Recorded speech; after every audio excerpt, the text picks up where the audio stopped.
जय जीवदानी।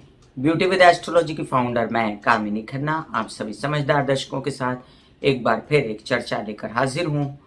चर्चा ये है कि सूर्य, ग्रहों के राजा सूर्य अपने मित्र ग्रह गुरु की राशि मीन में प्रवेश कर रहे हैं। चलिए मैं चर्चा को आगे बढ़ाऊं। सबसे पहले आप सबसे नम्र निवेदन कर दूं कि सब्सक्राइब कीजिए मेरा ये यूट्यूब चैनल YouTube/ब्यूटी विद एस्ट्रोलॉजी। जब आप सब्सक्राइब करेंगे तो पॉपअप होकर ऊपर बेल बटन आएगा और उसे क्लिक करते ही मेरे चैनल की सभी जानकारियां आप तक सबसे पहले पहुंचती रहेंगी। मैं जो राशिफल बताती हूं वो लग्न के अनुसार है और जिन लोगों को कंसल्टेंसी चाहिए उन लोगों के लिए मैंने व्हाट्सएप नंबर दिया हुआ है। तो हम जानते हैं कि सूर्य मीन राशि में 15 मार्च सुबह 6:34 पर प्रवेश कर जाने वाले हैं। सूर्य क्या है? सूर्य ग्रहों के राजा हैं। सूर्य अपने आप में ऊर्जा है बहुत बड़ी। इनके उदित होने से पूर्ण जगत में कम्युनिकेशन शुरू हो जाता है। ये आपके अंदर की इच्छा शक्ति के दाता हैं, आत्मसम्मान आत्मशक्ति के दाता हैं। ये आपके करियर के, नेतृत्व के, आपके अंदर के बल के, आपके अंदर के स्वाभिमान, अभिमान, गुरूर, घमंड या जितना आपके अंदर जो हिम्मत है, हौसला है, इसके दाता होते हैं। आपके करियर के भी दाता होते हैं। आपके शरीर में ये आपकी हड्डियों के, स्कल, दांतों के, आपकी राइट आंख या आंखों के भी स्वामी होते हैं। सबसे पहले तो ये आपकी आत्मा के स्वामी होते हैं और ये सारे ग्रहों के राजा होते हैं। ग्रह इनके आले दिवाले घूमते रहते हैं। ये आपके पिता के कारक होते हैं। इनमें एक लीडरशिप, नेतृत्वगिरी का एक अपने आप में एक गुण होता है जो कि सूर्य अच्छा होने पर, अगर किसी का सूर्य अच्छा हो या अच्छे भाव में पड़ा हुआ हो, सिंह में हो, मेष में हो, तो ऐसे व्यक्ति नेता, अभिनेता बहुत ही प्रसिद्ध बनते हैं। या सूर्य का दशम स्थान में बैठना या सूर्य का जो है वो अपनी मित्र राशि में बैठना, बुधादित्य योग बनाना, इन सब वजह से बड़े बड़े ओहदों पर पहुंचते हैं लोग और अपने आप में नेतृत्व क्षमता रखते हैं। अब ऐसे सूर्य जो हैं ये मीन राशि में प्रवेश कर रहा है। मीन राशि क्या है? 12वें भाव की राशि है काल पुरुष की कुंडली के हिसाब से। अभी जो 12वां भाव है ये आपके खर्चे का, ये अध्यात्म शक्ति का और साथ में आपके जीवन में शैया सुख का, 12वां भाव विदेश का और साथ साथ आपके ज्ञान का भी माना गया है, मोक्ष का माना गया है, कीर्ति का माना गया है, बीमारियों का भी माना गया है। ऐसे 12वें भाव के कारक होते हैं गुरु, और गुरु जो है वो सूर्य के परम मित्र हैं। लेकिन मीन राशि जो है ये समुद्र के तल पर जो गहरी शांतता समाई हुई होती है, जो ज्ञान का प्रकाश होता है, जो अपने आप में एक रिलैक्सेशन होती है, वो दर्शाती है। मीन राशि जलीय राशि है और सूर्य एक अग्नि तत्व के गोले हैं। जब सूर्य इस राशि में प्रवेश करते हैं तो काफ़ी अपना स्वभाव बदलते हैं, ज्ञान की ओर प्रकाश डालते हैं, ज्ञान की ओर बढ़ते हैं और गुरु और सूर्य का ये कॉम्बिनेशन अपने आप में बहुत बड़ा ऊर्जा और ज्ञान का स्रोत साबित होता है। यहाँ पर मीन राशि की चाहतें, मीन राशि के आपके जिस भाव में मीन राशि होगी उधर आपकी क्या चाहत है, उस पर यहाँ पर सूर्य प्रकाश डालते हैं। आपके अंदर आपको पता चलता है कि आप चाहते क्या हैं और आप उस दिशा में काम करना शुरू कर देते हैं। तो चलिए हम जानते हैं कि सूर्य को मीन राशि में कौन कौन से नक्षत्र मिल रहे हैं। सूर्य मीन राशि में पूर्वा भाद्रपदा गुरु के नक्षत्र में रहते हुए 15 मार्च को सुबह 6:34 पर प्रवेश कर जाएंगे। 18 मार्च को यहाँ पर 3 दिन गुरु के नक्षत्र में रहने के बाद वो शनि के नक्षत्र में उत्तरा भाद्रपदा नक्षत्र में प्रवेश कर जाएंगे, जहां पर सूर्य अपना बहुत ज्यादा कमाल नहीं दिखा पाएंगे और थोड़ा असहज हो जाएंगे। तो जो भी प्रेडिक्शन है जो मैं मेष लग्न से लेके मीन लग्न वालों के लिए करूंगी उसमें थोड़ी कमी आएगी।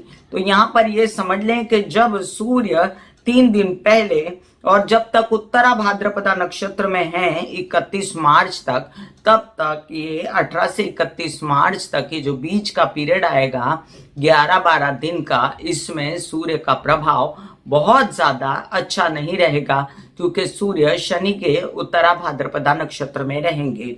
इसके बाद 31 मार्च को सूर्य जो हैं वो रेवती नक्षत्र में प्रवेश कर जाएंगे, जो कि बुध का नक्षत्र है। और फिर बल्ले बल्ले सूर्य जो रेवती नक्षत्र में, बुध के नक्षत्र में सहज होकर अपनी मित्र राशि गुरु की राशि मीन राशि में अपने जलवे 14 अप्रैल 2023 तक दिखाएंगे।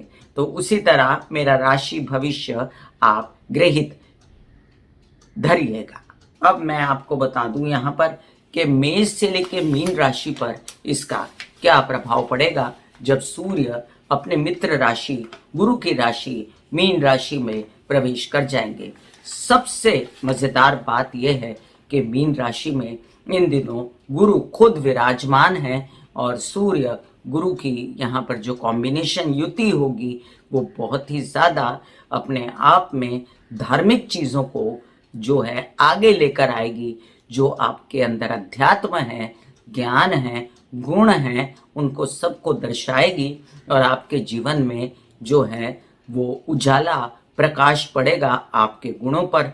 आप चाहेंगे उस भावों पर जिस भाव के ये स्वामी है। मतलब जो 12 नंबर है, जो मीन राशि का नंबर है, वो देखना पड़ेगा कि आपके कौन से भाव में आता है। देखना ये भी होगा कि वहां पर कौन सा ग्रह बैठा है आपकी कुंडली में। उन लोगों पर इसका ज्यादा प्रभाव पड़ेगा जिन लोगों की सूर्य की महादशा चल रही है या गुरु की महादशा चल रही है, सूर्य गुरु की अंतरदशा का जो पीरियड चल रहा है, या जिन लोगों के सूर्य कारक हैं, जिन लोगों के लिए गुरु कारक हैं, उन लोगों के लिए यहाँ पर ज्यादा अच्छा प्रभाव पड़ेगा। ऐसी कई राशियां हैं जिनके लिए सूर्य कारक नहीं होते। एग्जाम्पल के लिए वृषभ राशि और तुला राशि, मकर राशि और कुंभ राशि। देखना ये पड़ेगा कि यहाँ पर सूर्य कितना कारक है इन राशि वालों के लिए, कौन से ग्रह साथ में बैठेंगे या बैठे हुए हैं आपकी पर्सनल कुंडली में। इसके लिए अगर आपको कंसल्टेंसी चाहते हैं तो मैंने व्हाट्सएप नंबर आपको दिया हुआ है।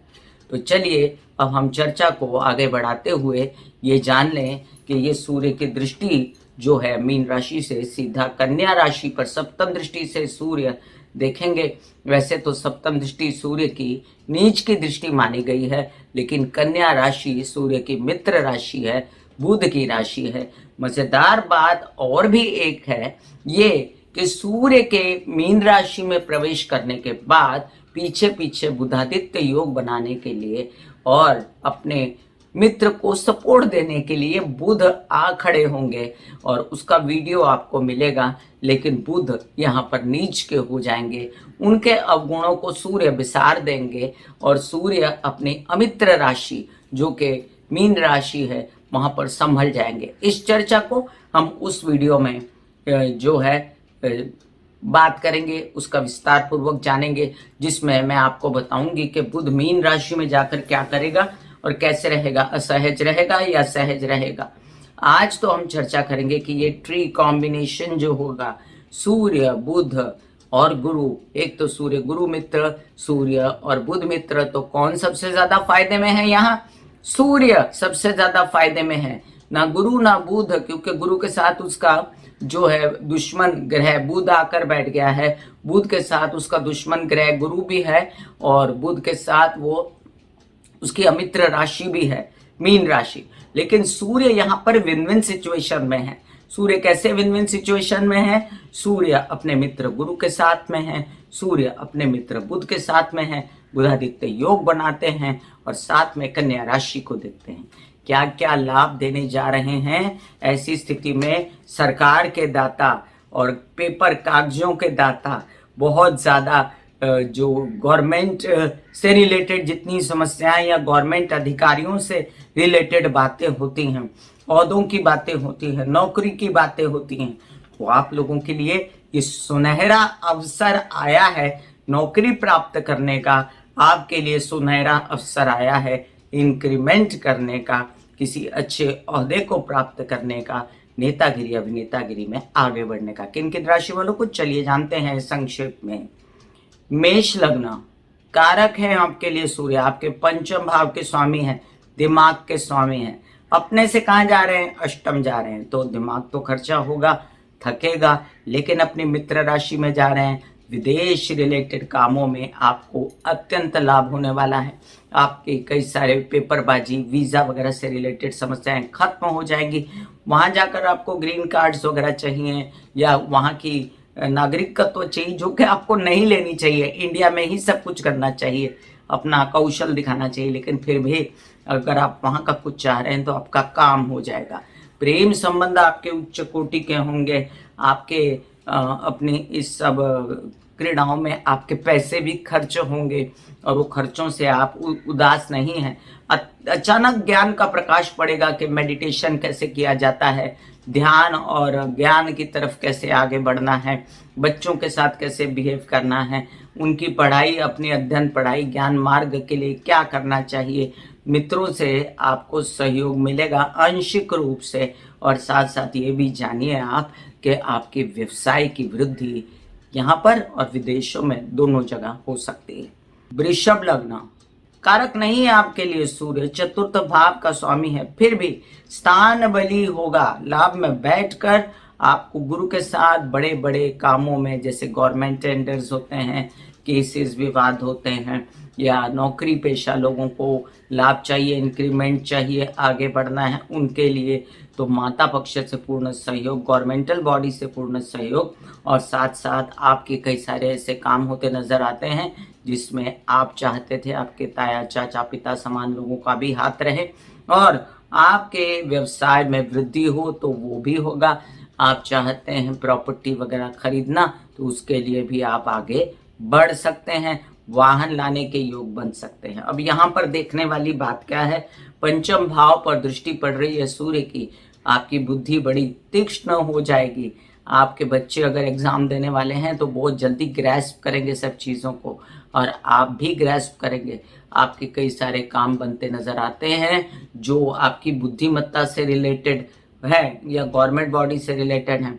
आप अपने मित्रों से भी पूर्ण सहयोग पा सकते हैं। व्यवसाय में वृद्धि निश्चित है। मिथुन लग्न, मिथुन लग्न वालों के लिए देख लीजिए कि सूर्य जो है दशम भाव में आएंगे। सूर्य दशम भाव में बहुत ज्यादा काम करके दिखाते हैं। कोई सरकारी दरबारी ओहदे से काम मिलना, आपके ज्ञान का प्रकाश सब जगह फैलना, आपकी खूब चर्चा होना, अवार्ड्स मिलना कार्ड्स पर हैं। आपको अगर इंक्रीमेंट चाहिए अपने दफ्तर से या वहाँ पर कोई बड़ा काम करना चाहते हैं, कोई गवर्नमेंट के टेंडर्स हैं, कोई नौकरी के लिए आवेदन भरे, फटाफट कीजिए अपने काम। बस आ गया समय आपका आगे बढ़ने का, और आप कई सारे काम इन दिनों निपटा डालेंगे। आपके कई सारे ऐसे काम भी निपट जाएंगे जिसमें आप चाहते हैं कि आपके पिता आपका सहयोग करें, जिसमें आप चाहते हैं कि आपके कुछ ऐसे काम बन जाएं जिसमें आपके काम करने वाले जो लोग हैं, आपके जो स्थान पे साथ में जो काम कर रहे हैं, वो आपको सहयोग करें, तो वो भी होगा। और साथ साथ आप अगर कोई बिजनेस भी करना चाहते हैं, अगर आप नेता अभिनेता बनना चाहते हैं, तो उसमें भी आप आगे बढ़ जाएंगे। कर्क लग्न, कर्क लग्न वालों के लिए सूर्य जो है वो जाकर बैठ रहे हैं मीन राशि में, आपके भाग्य भाव में, और आपके द्वितीय भाव के स्वामी हैं।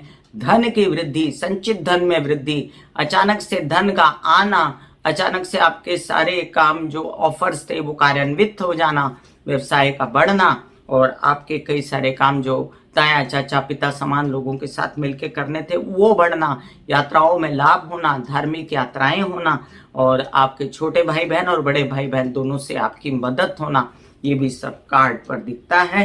आप अपने काम में जुट जाइए। ये जो कॉम्बिनेशन है सूर्य गुरु बुध का, आपको बहुत आगे लेकर जा सकता है, प्रोवाइडेडली आपके डिसीजन सही हों। सिंह लग्न, सिंह लग्न वालों के लिए आपके लग्नेश हैं और अष्टम में जाकर बैठेंगे। थोड़ी तो परेशानी होगी अपने लग्न से अष्टम जाना, और अपने तबीयत की थोड़ी चिंता होगी, जिसके लिए डायग्नोज परफेक्ट होगा। आप अपने तबीयत की पूर्ण खबरदारी लेंगे। आपके क्या कहते हैं व्यवसाय में वृद्धि होगी, विवाहित जीवन से सपोर्ट, आपके धन में संचित धन की वृद्धि हो जाएगी, और आपके क्या कहते हैं कि व्यवसायिक पार्टनर आपको सुझाएंगे कुछ बड़ा काम करना है वो भी कर लीजिए। सास ससुर से सपोर्ट हो जाएगा। आपकी नौकरी अगर नहीं लगी है तो नौकरी के लिए आगे बढ़ सकते हैं। और साथ साथ आप ये भी समझ लीजिए कि ये भाव जो है ज्ञान का भी भाव होता है, अध्यात्म का भी भाव होता है। तो यहाँ पर जो है आपका अध्यात्म भी बढ़ सकता है। कन्या लग्न, कन्या लग्न वालों के लिए सन्मुख आकर बैठेंगे सूर्य, बड़ी ही अच्छी स्थिति है। आपको पूर्ण रूप से देखेंगे। आपके सप्तम भाव में बैठेंगे तो यहाँ पर काल पुरुष की कुंडली के हिसाब से वो नीच के सूर्य माने जाएंगे, लेकिन फिर भी आपके जीवन साथी और आपके व्यवसायिक पार्टनर की मदद से आप खूब आगे बढ़ेंगे। आपके कॉन्फिडेंस में वृद्धि हो जाएगी। हालांकि सूर्य सप्तम में बहुत अच्छे नहीं माने जाते, फिर भी आपके विदेश रिलेटेड काम फटाफट बनवाएंगे। कागज पेपरबाजी, गवर्नमेंट रिलेटेड काम और आपके नेक नामी से आपके अवार्ड्स में वगैरह मिलना, आपकी पब्लिक इमेज अच्छी होना, ये सब भी कार्ड्स पर मुझे दिखता है। साथ साथ ये भी समझिए जिन लोगों की शादी नहीं हुई थी उनकी किसी बड़े घर में शादी हो जाना, किसी बड़े लोगों से रिश्ता जुड़ना या प्रकाश पड़ना कि जिनके साथ शादी हो रही थी वो लोग कैसे थे, इन सब बातों पर भी ध्यान जाना और आपके अंदर का आत्मविश्वास और आपके अंदर की हिम्मत की जागृति होना, ये भी बहुत अच्छी बात है।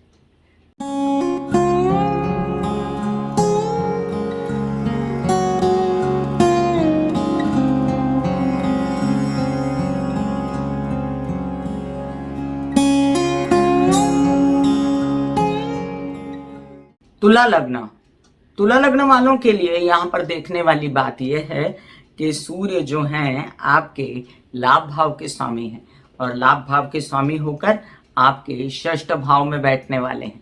इसका मतलब क्या है, जो कमाया था वो आपको किसी को देना है, किसी से लेना है, किसी को इन्वेस्ट करना है या खर्चा हो जाना है, कर्जे चुकने हैं, बीमारी पर ना खर्च हो जाए, इन सब बातों का ध्यान रखते हुए कार्यों को आगे बढ़ाना है। हालांकि विदेश रिलेटेड काम बढ़ने वाले हैं। आपके बैंकिंग रिलेटेड कामों में कुछ अच्छा फायदा होने वाला है। कुछ आपके कुछ ऐसे लोग हैं जो आपके मित्र हैं विदेशों में, वो आपका सहयोग करेंगे। आपकी अगर नौकरी नहीं लगी है तो नौकरी लग सकती है। आप चाहते हैं कि आपके कुछ पुराने कर्जे चुक जाएं तो वो चुक सकते हैं। अगर आप बुधादित्य योग और गुरु का कॉम्बिनेशन का फायदा उठाना चाहते हैं षष्ठ में, तो आप ये याद रखिए कि यहाँ पर आपको और भी एक फायदा होने वाला है। वो ये कि अगर ननिहाल पक्ष से बिजनेस करते हैं या अपने सास ससुर के साथ मिलकर बिजनेस करते हैं तो वो भी आपका सपोर्ट पूर्ण रूप से कर सकते हैं। यहाँ पर आपकी तबीयत ठीक होने का भी एक बहुत अच्छा संदेश है।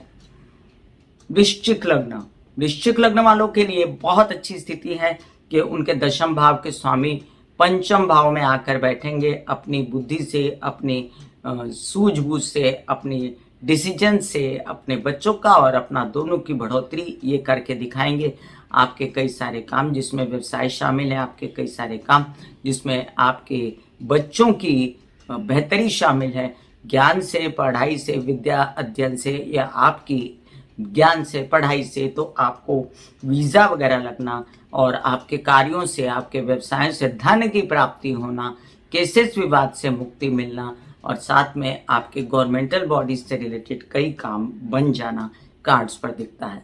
पूर्ण रूप से मित्रों का सहयोग, एक अच्छा साथी मिल जाना या प्रेम संबंध बनना, ये भी कार्ड्स पर दिखता है। और आपके प्रेम संबंध उच्च कोटि के होना, ये भी दिखता है। बहुत फ्रेश माइंड रहेगा और आपके डिसीजंस जो हैं बिल्कुल सही होंगे। सूर्य गुरु के कॉम्बिनेशन में विद्या, पढ़ाई या ज्ञान जो है ये चरम सीमा पर चला जाता है। और आप किसी भी तरह की रिसर्च करना चाहते हैं, आप किसी भी तरह का कोई प्रयोग करना चाहते हैं, साइंटिस्ट हैं आप, तो भी आगे बढ़ सकते हैं। धनु लग्न, धनु लग्न वालों के लिए अब देखिए कि आपके भाग्य भाव के स्वामी हैं, चतुर्थ भाव में आएंगे।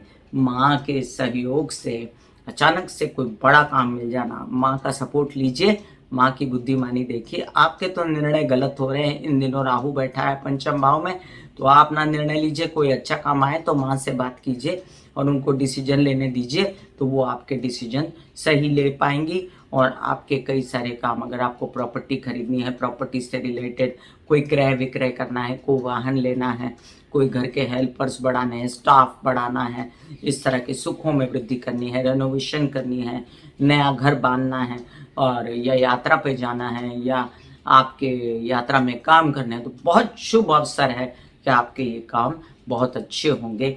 और आपको यहाँ पर किसी बड़े आध्यात्मिक काम में भी आपको शामिल किया जाएगा, आपकी नेकनामी होगी, आपके अवार्ड्स वगैरह, रिवॉर्ड्स वगैरह आपको इसके मिल सकते हैं। मकर लग्न, मकर लग्न वालों के लिए सूर्य जो हैं वो नकारक रहते हुए भी, और आपके अष्टम भाव के स्वामी तो हैं, आपकी तबीयत के स्वामी हैं, और 9 पर 9 हो जाएगी तबीयत, जब तृतीय में आएंगे उत्साह उमंग बढ़ेगा। आप अपनी तबीयत ठीक करने के लिए भी जिमिंग और एक्सरसाइज और योग और ध्यान और मेडिटेशन प्राणायाम सब कर सकते हैं, जिसमें आपको लाभ होगा। और साथ साथ आपकी नौकरी या आपके क्या कहते हैं बिजनेस के लिए कोई टेंडर आवेदन भरे थे आपने, तो ज़रूर नॉक नॉक कीजिए, आपका काम होने वाला है, आपको गवर्नमेंटल बॉडी से सपोर्ट मिलने वाला है। जिन लोगों को ये इंक्रीमेंट चाहिए था बहुत दिनों से नौकरी के लिए, तो उनको भी आप पूछ सकते हैं कि हमारे काम का क्या हुआ। और साथ साथ आप ये भी समझ लीजिए कि आपके छोटे भाई बहनों से आपको फुल सपोर्ट, उनकी बढ़ोतरी, उनका आगे बढ़ना भी हो सकता है। आप ये भी समझिए यात्रा में भी आपको खूब लाभ हो सकते हैं, मतलब आप निकले काम के लिए और आपका बड़ा कोई सौदा आपके हाथ में आ जाए, वो भी हो सकता है। एन्जॉयमेंट की, अध्यात्म की यात्रा और व्यवसाय की यात्रा तीनों कार्ड्स पर दिखती है। कुंभ लग्न, कुंभ लग्न वालों के लिए, आपके लिए अब यहाँ पर जो सप्तम भाव के स्वामी हैं सूर्य जाकर द्वितीय भाव में बैठेंगे, तो विवाहित जीवन या व्यावसायिक जीवन के पार्टनर से आपको धन का आना, धन का संचित होना, परिवार में खुशी छाना, बोलने चालने के बिजनेस में आगे बढ़ना। अगर कोई कहीं पर लेक्चर देना है, आप लेक्चरर हैं, भाषण देते हैं, काउंसलिंग करते हैं, कंसल्टेशन करते हैं, डॉक्टर हैं, कोई आप इस प्रकार का नेता अभिनेता हैं, तो आपकी बातों से लोग प्रभावित होंगे। धन का संचय आप कर सकते हैं, आपके जो पैसे पड़े हुए हैं उसको आप एफडीज या प्रॉपर्टीज या गहने वगैरह लेकर संचित कर सकते हैं, और आपके परिवार के पूर्ण सहयोग से आपके सभी कार्यों में आप आगे बढ़ सकते हैं। आपके व्यावसायिक और विवाहित जीवन के पार्टनर भी आपको पूर्ण सहयोग करेंगे। मीन लग्न, लग्न में आकर बैठ गए सूर्य, क्या बात है। लग्न में सूर्य मतलब पूरी पर्सनालिटी पे उजाला। लोग देखेंगे कि क्या इंसान है, लोग देखेंगे कि इनके कितने अच्छे गुण हैं, कितने अच्छे काम किए हैं इन्होंने, और आपको अवार्ड्स रिवॉर्ड्स मिल सकते हैं। आपके सूर्य की जो सप्तम दृष्टि पड़ रही है आपके सप्तम भाव पर, यहाँ पर अच्छे साथी का मिलना, अच्छे विद्वान साथी का मिलना, नॉलेजेबल साथी का मिलना कार्ड्स पर है। आपके कई सारे काम ऐसे जिसमें आप चाहते थे कि आपके ज्ञान की वृद्धि हो, उस दिशा में आप एडमिशन्स वगैरह ले सकते हैं। आपके रौबदार पर्सनालिटी बन सकती है, आत्मसम्मान में वृद्धि होगी, कॉन्फिडेंस में वृद्धि होगी, पर्सनैलिटी ऑल ओवर चमकेगी, और आप मीडिया से रिलेटेड काम भी बना सकते हैं। सूर्य आपके श्रेष्ठ भाव के स्वामी हैं, हिम्मत हौसले से कर्ज चुका सकते हैं, तबीयत बढ़िया हो जाएगी। और साथ साथ आपके कई सारे बैंकिंग रिलेटेड व्यवहार हो, या पैसों से रिलेटेड, या केसेस विवाद से रिलेटेड, या कोई गवर्नमेंटल बॉडी से रिलेटेड व्यवहार हो, पेपरबाजी की कोई आवश्यकता हो, तो आराम से हो जाएगा। हमने बात की है मेष से लेके मीन लग्न वालों के लिए सूर्य का मीन राशि में आकर क्या असर होगा। अब एक बात और जान लें कि सूर्य के उपाय क्या हैं। सूर्य के उपायों में मैंने पहले भी आपको सूर्य के उपाय दिए, जिसका डिस्क्रिप्शन में लिंक डाल देती हूँ मैं, वो ज़रूर देख लीजिएगा। लेकिन यहाँ पर मैं सूर्य के उपाय आपको विशेष रूप से बताने जा रही हूँ। अपने पिता के पैर छूना ये सूर्य का बहुत बड़ा उपाय है। सूर्य की रोशनी में बैठ के कोई भी कार्यकलाप करना या मंत्र जाप करना, ये सूर्य का बहुत बड़ा उपाय है। घर के कोने कोने में सूर्य की रोशनी ना आती हो तो अपने घर में दीपक जलाना जगह जगह, ये भी सूर्य का उपाय है। अपने अंदर सूर्य की छवि को देखना, गायत्री का जप करना, ये भी सूर्य का उपाय है। अपने आत्म का सम्मान करना, अपना जो हिम्मत है, अपनी जो क्या कहते हैं आत्मसम्मान को नीचे ना गिराना, ये भी सूर्य का उपाय है। अपने कागज पत्र संभाल के रखना, व्यवस्थित रखना, ये भी सूर्य का उपाय है। आपके जितने गवर्नमेंटल बॉडीज से रिलेटेड काम है उनको व्यवस्थित रूप से बातचीत, कम्युनिकेशन करके व्यवस्थित रखना, ये भी सूर्य का उपाय है। और साथ साथ आप आदित्य हृदय स्तोत्र पाठ, गायत्री के जाप, सूर्य के 12 नाम, जो मैं आपको डिस्क्रिप्शन में लिंक तीनों का डाल देती हूँ। मैंने आदित्य हृदय स्तोत्र अभी कामिनी खन्ना म्यूजिक पे रिलीज नहीं किया है, जब करूंगी तब दूंगी, तब तक आप उसे इंटरनेट पे देख सकते हैं या सुन सकते हैं। मैं आपको अपनी आवाज में गाया हुआ सूर्य के 12 नाम या गायत्री मंत्र डिस्क्रिप्शन में लिंक डाल देती हूँ, वो आप निरंतर सुन सकते हैं या खुद जप सकते हैं सूर्य के 12 नाम, सूर्य को जल चढ़ाते हुए। फिर मिलूंगी इसी तरह कोई अन्य चर्चा लेकर, तब तक के लिए आज्ञा दीजिए। धन्यवाद और नमस्कार। God bless you, take care and good bye.